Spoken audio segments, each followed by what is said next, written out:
Hello, and welcome to the My Old Car video log, where I document how I maintain, repair, and occasionally make upgrades to my 1974 Chevy Monte Carlo that's been my daily driver since 1984. With dedication and tenacity, you too can make your first car your forever car and drive it forever. Good morning. Now, one of the hallmarks of driving your forever car forever is routine maintenance. And I like to change the oil every 3,000 miles, give or take a couple hundred miles or so, and then lube up all of the grease fittings on the chassis, the steering, transmission, all of that, every 6,000 miles. So every second oil change, I go through and lube everything up. As you can see, this is at 15,000, which, it doesn't happen often that it's right on the dot. At the at one of the multiples of 3,000. So yeah, this is kind of neat. Anyway, so I'm going to be changing the oil and the filter, of course, as well as lube up all of the chassis fittings and steering fittings as part of routine maintenance. So let's get started. So before I even get started, I like to have all my stuff laid out so that way I know what I'm going to be using. And I don't have to go hunting or fishing or searching for whatever additional parts or tools or whatever I might be needing. And before I get started with my oil change, I should make a note about the products that I use. They work for me. I have my reasons. And if you choose to use the same products, your mileage may vary. So the usual disclaimers. In any case, I like to start with priming the oil filter. I like to do that because if you put on an empty oil filter into the old car, it may take a while, even if it's just a few seconds, for the oil pressure to build up and fill that filter before the oil can get into the rest of the engine. And so during that time, even though it's just a few seconds, your engine may run dry or without oil pressure. And I'm a little fussy about that. You can call me OCD. I don't really care. But like to make sure that, since I'm a hobbyist as well as a daily driver, mechanic kind of guy, the hobbyist part of me likes to be very meticulous and thorough and. So anyway, like I said, I like to get started by priming my oil pump with fresh oil that I'm going to be using. And while that's priming, while the oil is in there and it's saturating the filament, which will take a little bit of time, I'm going to get started on actually draining the oil. And I don't know if I need to go over this, but to drain the oil, you need a wrench to take off the drain plug, and then the something to catch everything. Now, what's neat about this particular oil catch is it has a grate in it, so that way if you drop something in it, the grate will catch it, such as the drain plug itself. So let's get started. All right, let's see if this camera angle is going to work. So first thing, of course, we're going to undo or loosen up the drain plug. There we go.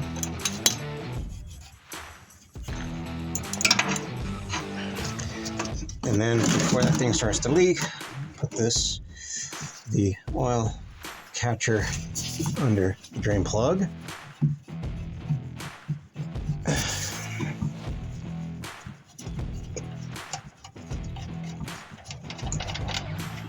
There we go. All right, the oil is draining. There's whoops. Jeez, I'm just all butterfingers today, aren't I? So, there goes the drain plug.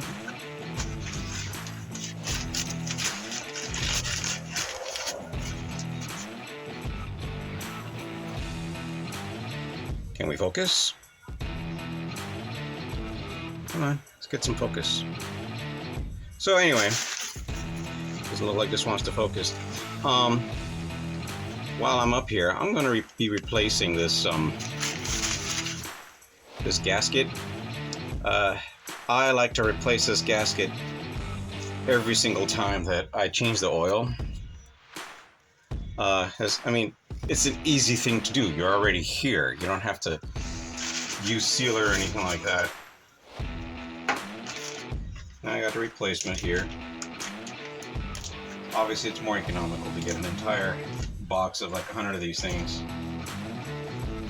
To replace these. There. Oh, bitchin'. Pop this off a little bit more. Yeah, this is like the dullest part, is having to prime the filter. Almost like watching paint dry. Okie dokie. Now let's take a look and see how the pan is doing. Okay, so oil is almost fully drained. I'll wipe this off.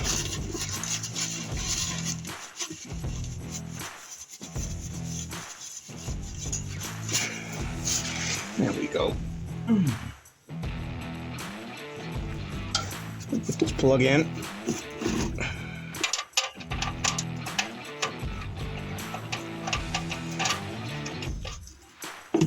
Whoopsie.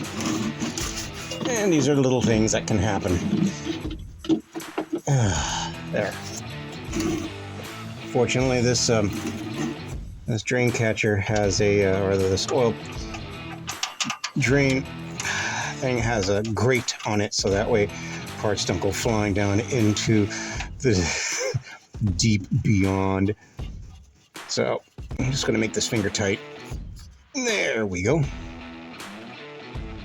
All right, got the oil pan fully drained. Got the drain plug back in, and about to take off the old oil filter. Meanwhile, gee, like you didn't see this coming, right? Now you notice that I always, when I pour from a bottle shaped like this, I have the spout at the very top. It provides me with the most amount of control over the flow of oil coming out of the bottle. I know there's a, hey, yeah, let's pour it out this way. Oh, yeah, I mean, you can. I don't really recommend it because I don't like to make a mess. So, to take off the oil filter, I have an oil filter wrench. This is the one I use. And the only reason that I use it is that it works. I have a few others, and they kind of work, but this is the one that actually really works well. I don't even know what brand it is. If you can see that, more power to you. In any case, it works for me, works well, does what I need it to do. So, let's see if we get that oil filter out of there. Oil filter.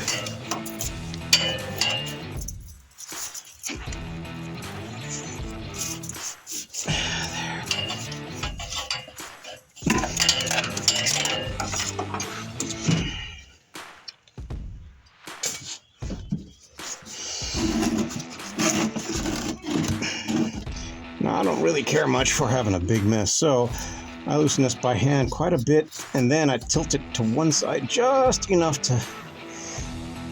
There it goes. Let a little bit of overflow oil start to drip down into the drain pan. All right. There goes the messy part.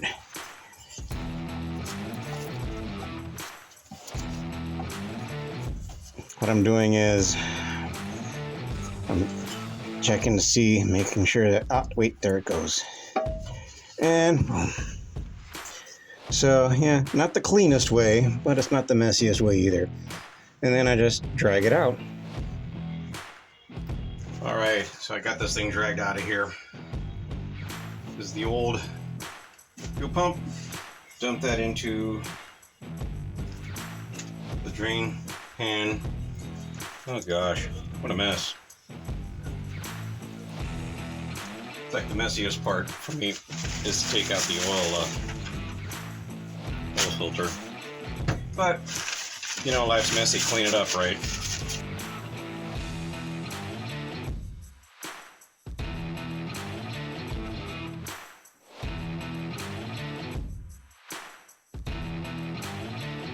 Now, one of the things about, you know, the people that are like us, and I say us that love old cars, work on old cars, we consider these to be more of a hobby.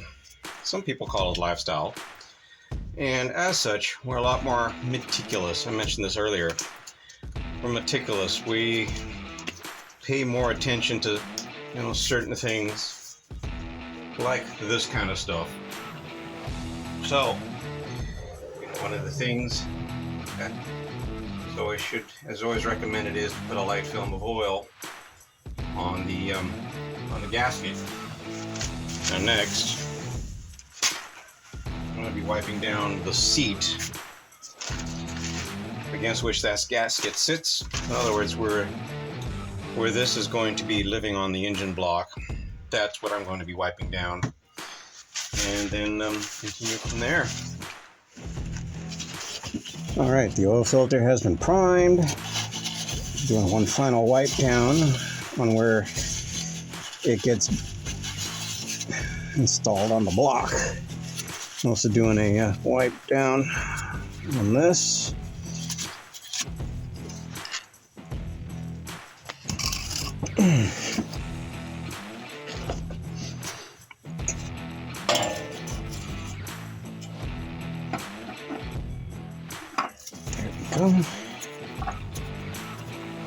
Now it says, you know, once it seats, oh, there it is.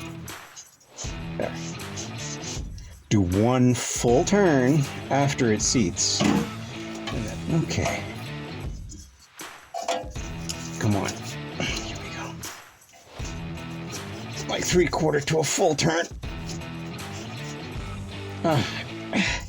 There it is. Okay. So it takes care of that. Come on, you know you want to come off of here. There we are.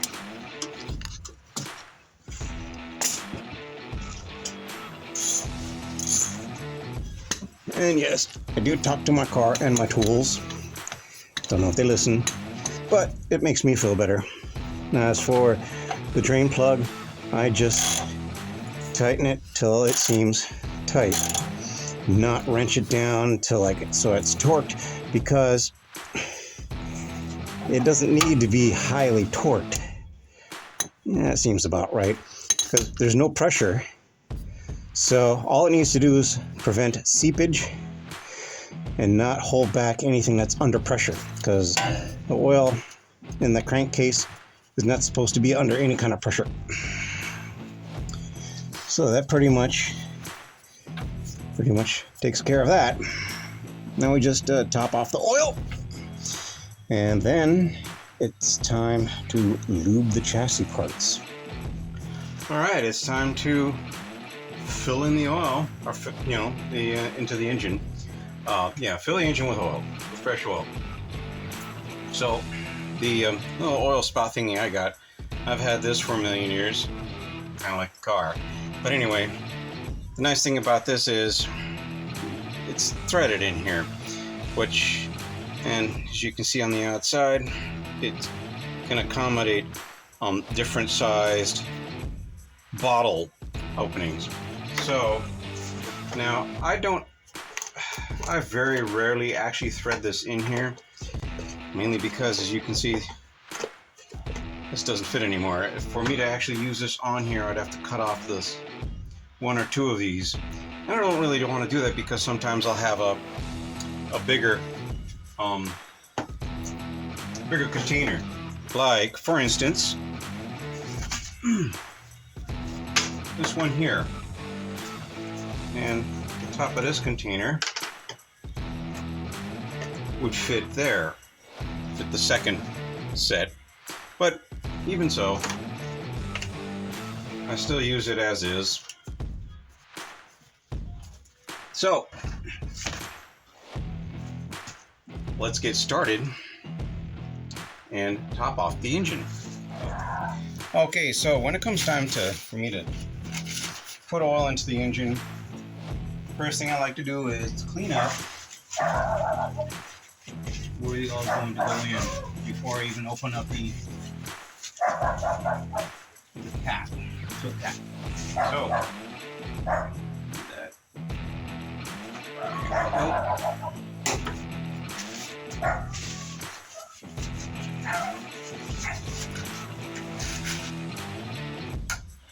And this goes with fresh quart of oil.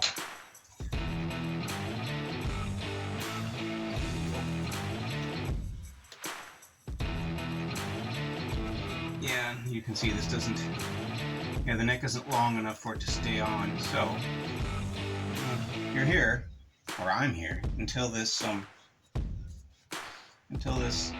jug is empty. And once again, this is about as exciting as watching paint dry. But this is essentially how it's done, and then once most of it is out, it'll stay there by itself.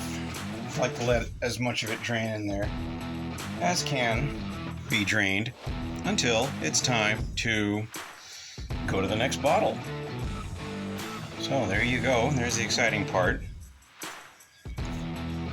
Alright, we got all the oil in. Take this out.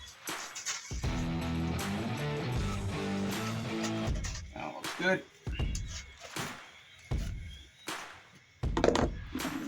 Okay.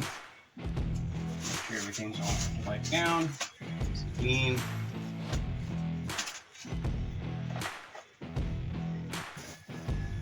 Now we check to see what the oil level is. Now, they always tell you, oh yeah, you should check your oil like after, the engine reaches its operating temperature and all of that. But in my case, and also any of you that are watching this that are into old cars and had your car for who knows how long, you know about what it's supposed to look like. So as you can see,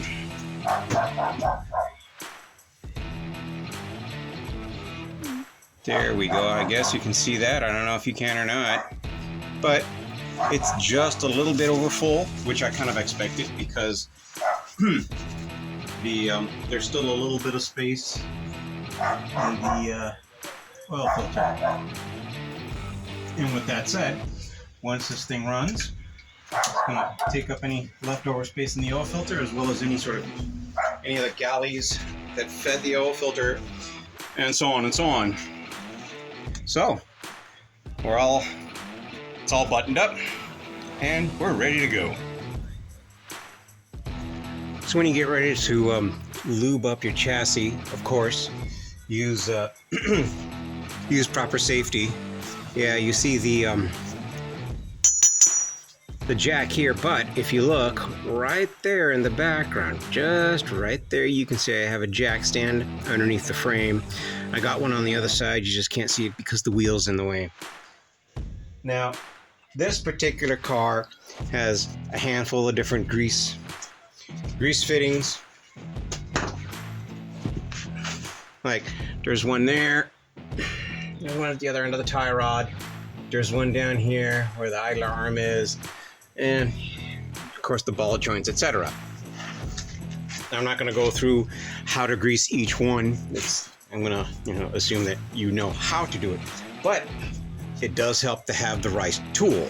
I'm telling you, you have no idea how helpful the right tool will be. I got this handy little dealie. I forgot what it's called, but it has, you can't really see it. Wait, if I change the light, maybe you can. There we go.